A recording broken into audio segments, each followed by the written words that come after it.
Bonjour. En pratique médicale courante, on distingue les infections virales des infections bactériennes.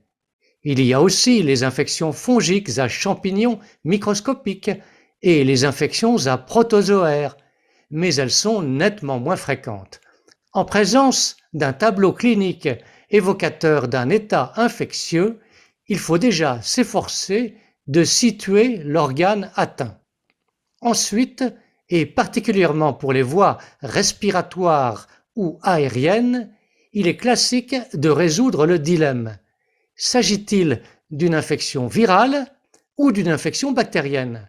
Parce que la conséquence thérapeutique diffère.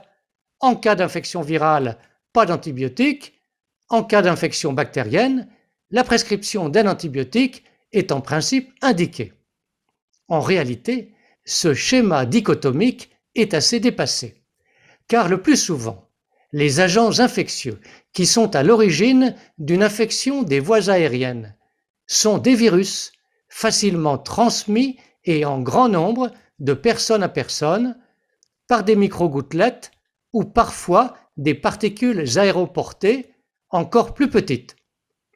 Ces infections virales des voies respiratoires sont habituellement saisonnières et épidémiques.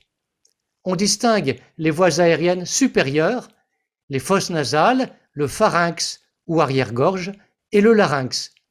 Les voies aériennes inférieures, la trachée, les bronches, les bronchioles et le parenchyme, c'est le tissu pulmonaire avec les alvéoles. Schématiquement, soit les défenses immunitaires sont bonnes et l'infection virale sera peu intense et de courte durée, soit les défenses immunitaires sont insuffisantes et elle sera marquée et pourra se prolonger. Dans le second cas, certaines bactéries potentiellement pathogènes du microbiote respiratoire pourront profiter de l'infection virale pour se développer et agresser elles aussi la muqueuse. C'est la surinfection bactérienne. Cela se traduit par des glaires abondantes et sales et, si les voies aériennes basses sont atteintes, des crachats épais, jaunâtres ou verdâtres.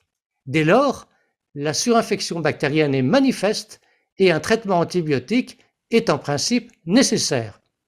Il est donc réducteur de distinguer les infections virales des infections bactériennes, au moins pour celles des voies respiratoires. Merci de votre attention.